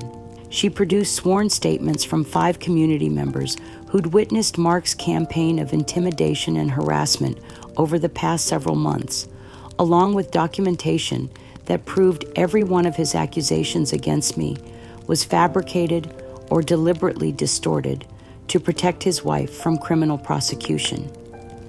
These witness statements, Susan announced with the authority of someone who'd spent decades building legal cases against people who exploited vulnerable populations, come from neighbors, former colleagues, and community leaders who have personal knowledge of the Thompson family's systematic harassment of Mrs. Harper and their attempts to intimidate other elderly residents who've sought legal assistance for family financial abuse.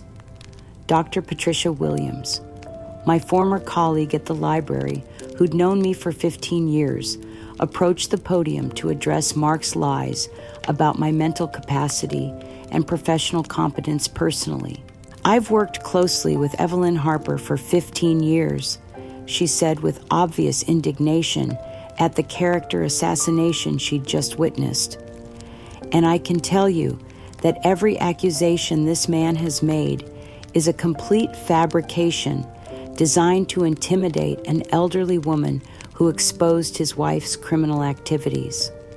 Margaret Foster, the Library Foundation's director and a respected community leader for 20 years, provided even more damaging testimony about Mark's intimidation tactics and his family's systematic exploitation of elderly residents.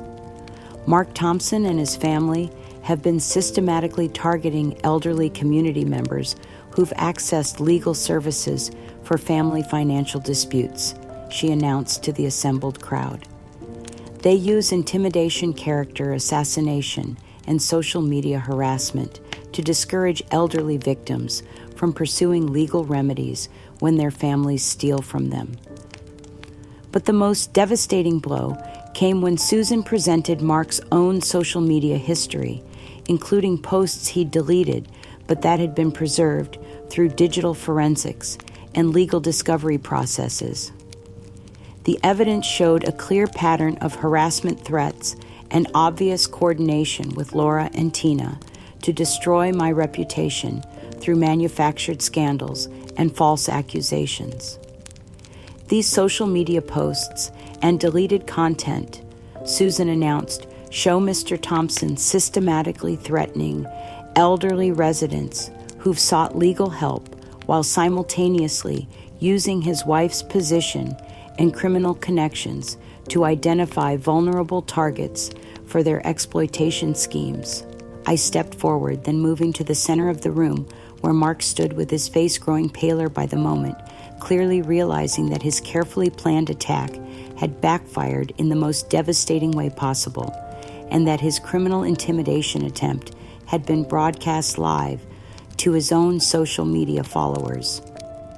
Mark, I said, addressing him directly for the first time since his arrival, you've just committed witness intimidation and attempted harassment of an elderly crime victim in front of law enforcement officials, county commissioners, and a room full of witnesses.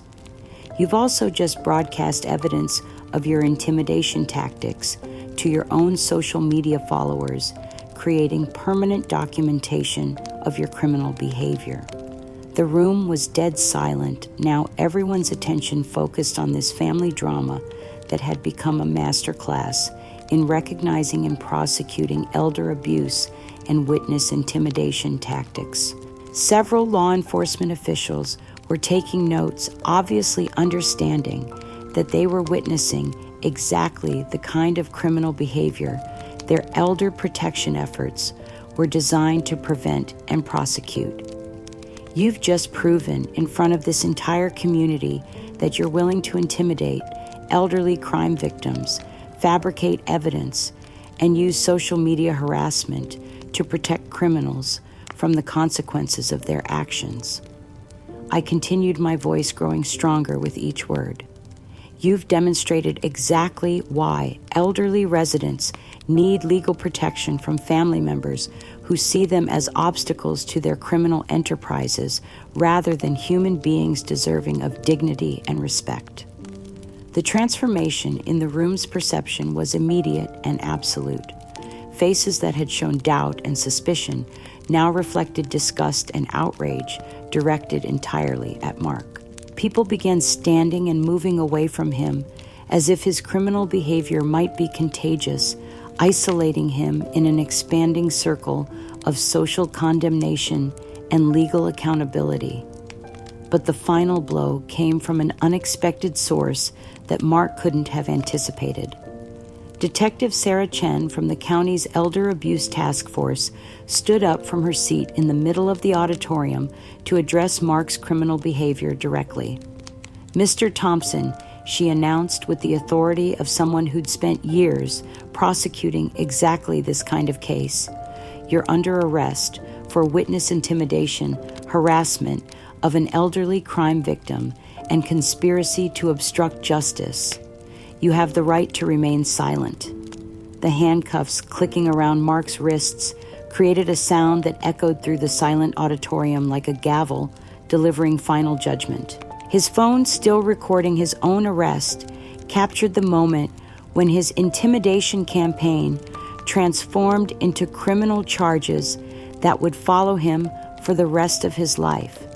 As law enforcement officers led Mark toward the exit in handcuffs, his social media followers were witnessing in real time the consequences of attempting to intimidate elderly crime victims in front of community leaders and law enforcement officials. The viral nature of his attack had become the viral documentation of his own arrest and criminal prosecution. The applause that followed his removal was spontaneous and overwhelming.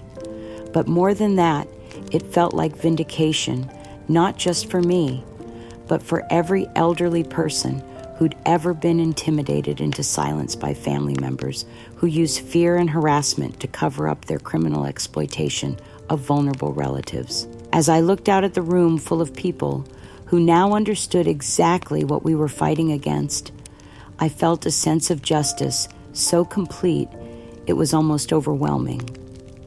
The retired librarian who'd spent her career helping people access information and legal resources had just delivered the most important research presentation of her lifetime, one that had resulted in the arrest of a criminal who'd attempted to intimidate elderly victims in front of the very officials whose job was to protect them. 4 months had passed since Mark's arrest and prosecution for witness intimidation, 4 months during which my life had settled into a rhythm of meaningful work and genuine community connections that felt like discovering myself for the first time in decades. The Library Foundation's Elder Protection Program had expanded to serve 12 counties. Our legal assistance services had helped over 300 elderly residents protect their assets from family fraud. And I'd found a sense of purpose and belonging that had nothing to do with being someone's adoptive mother or caretaker.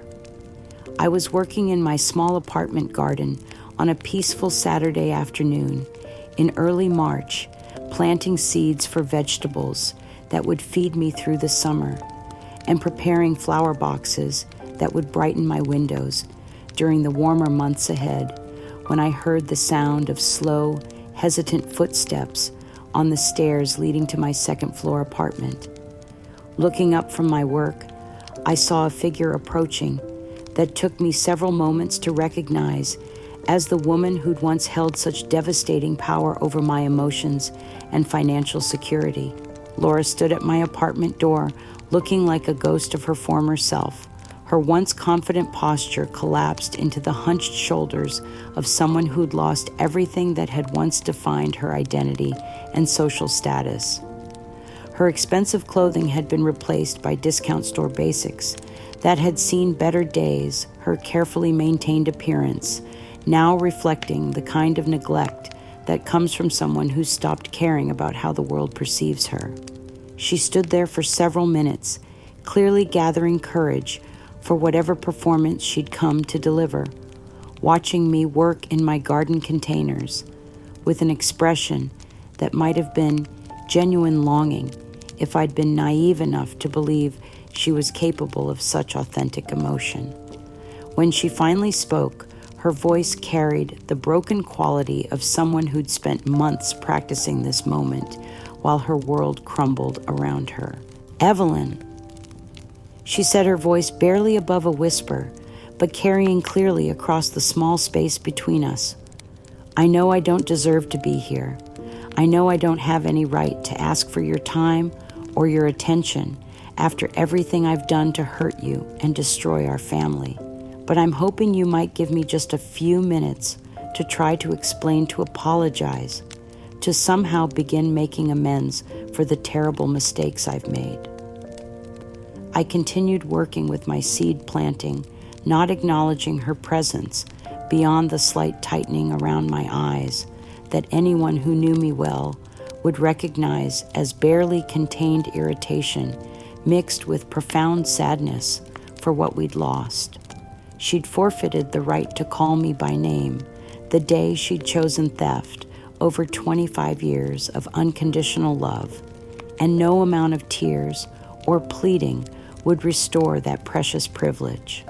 But Laura was nothing if not persistent, and she began the performance I'd been expecting for months. She approached my small balcony garden without invitation, her movements reflecting the kind of theatrical humility designed to evoke sympathy from anyone who might be watching our interaction from neighboring apartments. "I've lost everything, Evelyn." She sobbed, her words punctuated by what appeared to be genuine tears streaming down her face. "Mark's in prison because of the witness intimidation charges. My job at the county office was terminated when they investigated the old document forgery. My children barely speak to me because they're ashamed of what their mother became. I'm facing federal charges and possible prison time, and I have nowhere else to turn." The psychological manipulation was as obvious as it was pathetic, an attempt to transform herself from perpetrator to victim by claiming that her criminal behavior was actually the result of circumstances beyond her control, rather than her own fundamental character flaws and choices. She painted a picture of a woman who'd been led astray by a manipulative husband who'd made terrible decisions because she'd been desperate to provide for her family, who'd acted out of misguided love rather than simple greed and entitlement. "Mark convinced me that you were becoming confused and that we needed to protect your assets before you made decisions that would hurt yourself financially." She continued, her voice taking on the wheedling quality of someone who'd convinced herself that her lies were actually truth. "He made me believe that taking control of your retirement account was preventing you from being exploited by strangers who didn't care about your welfare like we did." But even as she delivered these manufactured excuses with apparent sincerity, her true motivation began to emerge like a snake shedding its skin. "I've been thinking about how we might move forward together," she said, her voice taking on the conspiratorial tone of someone proposing a business arrangement rather than seeking genuine reconciliation. "Maybe there's a way we could help each other through these difficult times. You've built such a good reputation with your advocacy work, and I could contribute to that. I could help you expand your programs, maybe even use my experience with the legal system to help other families avoid the mistakes we made." The request for money came disguised as an offer of partnership, wrapped in language about family reconciliation and shared purpose, but its true nature was as transparent as glass. Laura was offering to help me continue the very advocacy work that had exposed her crimes and led to her prosecution, apparently believing I was stupid enough to fall for such an obvious manipulation attempt. "If you could see your way to helping me get back on my feet financially," she said, dropping the pretense entirely as her desperation overwhelmed her calculated approach. "I could start over somewhere else, maybe even go back to school and get training for a career that doesn't involve working with legal documents. We could be a real family again, Evelyn. We could put all this pain and legal trouble behind us and rebuild what we lost." As I knelt there in my garden, listening to her attempt to monetize her own criminal conviction, while simultaneously asking me to finance her escape from the consequences of her actions, I felt something I hadn't experienced since the day I'd walked out of my stolen home with evidence of her crimes in my possession. I felt absolutely nothing. No anger, no sadness, no maternal instinct to comfort someone who was obviously suffering from the results of her own criminal choices. Laura had become a complete stranger to me, someone whose pain and desperation were no more relevant to my life than the troubles of any other criminal I might read about in the newspaper. The emotional connection that had once bound us together had been severed by her own actions, cut away piece by piece through months of systematic abuse and betrayal. "Laura," I said, finally looking up from my gardening to meet her eyes with the kind of detached curiosity one might reserve for studying an interesting but ultimately irrelevant specimen. "You destroyed our family when you chose to steal from me instead of loving me. You broke every bond we'd built over 25 years when you decided that money was more important than the mother who'd spent her entire adult life protecting and supporting you. Find your own path forward, because it doesn't include me. I stood up slowly, brushing soil from my gardening gloves with the same casual efficiency I'd once used to dismiss difficult library patrons who refused to follow basic rules of respectful behavior. Susan has already prepared legal documents that prohibit you from contacting me or coming within 500 feet of my property. Any violation will result in your immediate arrest and additional criminal charges that will make your current legal problems seem insignificant by comparison. Laura's face cycled through disbelief, rage, and finally a kind of desperate panic as she realized that her final attempt at manipulation had not only failed, but had actually resulted in additional legal restrictions on her behavior. You can't throw away 25 years of being my mother, she whispered, her voice breaking with what might have been genuine despair. Family is supposed to forgive each other, support each other through difficult times. I'm still your daughter, no matter what mistakes I've made. But I was already walking toward my apartment door, leaving her standing on my balcony like the trespasser she'd become. As if summoned by our conversation, Susan appeared at my front door with legal papers already prepared for exactly this moment. "Ms. Thompson," she said with professional authority, approaching Laura with the measured confidence of someone who dealt with many desperate criminals in her long career, "you're being served with a restraining order that prohibits you from approaching Mrs. Harper or her property.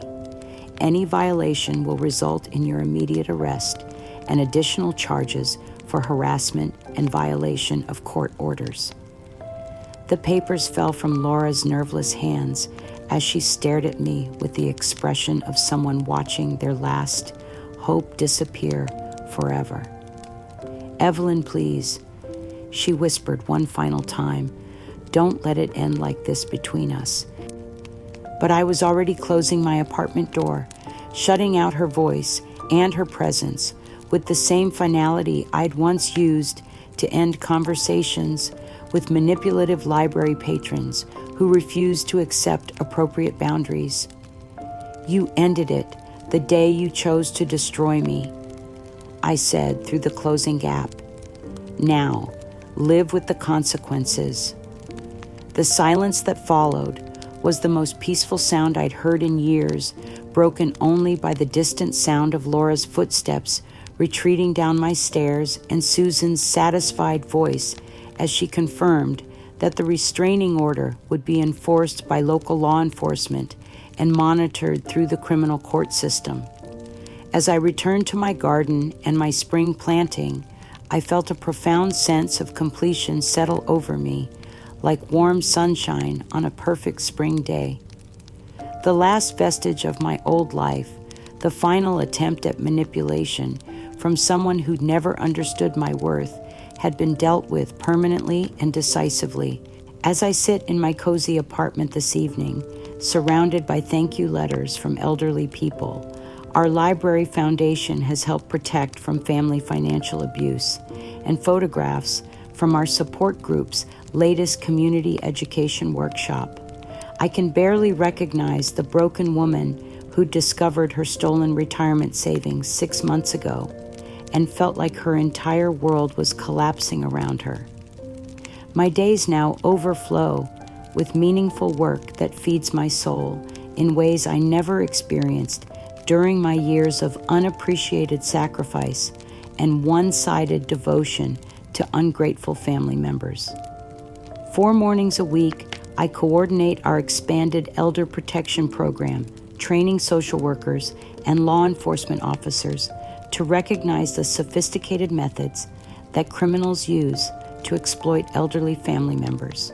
3 afternoons each week, I mentor young librarians and community volunteers about research techniques for uncovering financial fraud and helping elderly residents access legal resources when their families are stealing from them. The small apartment I call home reflects the woman I've become rather than the person I thought I was supposed to be for other people's benefit. The walls are covered with certificates recognizing my advocacy work, photographs of elderly residents I've helped protect their assets from family theft, and artwork created by support group members who found their voices through our shared experiences of survival and recovery from family betrayal. My community garden containers flourish on the balcony where Laura made her final pathetic plea for money and forgiveness, each plant representing my determination to grow something beautiful from the ashes of destroyed relationships. The herbs and vegetables I tend provide fresh ingredients for the cooking I've rediscovered as a source of pleasure rather than obligation, while the flowers brighten my windows and remind me daily that beauty can emerge from even the harshest circumstances. I've learned that I am infinitely stronger than I ever imagined possible, that the woman who'd spent 25 years protecting an ungrateful adopted daughter from consequences was more than capable of protecting herself and others from exploitation and abuse. I no longer define myself by other people's approval or measure my worth by their gratitude or love. The validation I need comes from within, from the knowledge that I've survived the worst kind of family betrayal and emerged with my integrity intact and my capacity for authentic relationships restored to appropriate boundaries. The philosophical lesson that emerged from my journey through devastating betrayal and back to authentic happiness is both simple and profound. Betrayal scars deeply cutting through the very foundation of trust and love that makes human connection possible and meaningful. But those scars also reveal reserves of strength and resilience. You never knew you possessed inner resources that lie dormant until circumstances demand their emergence.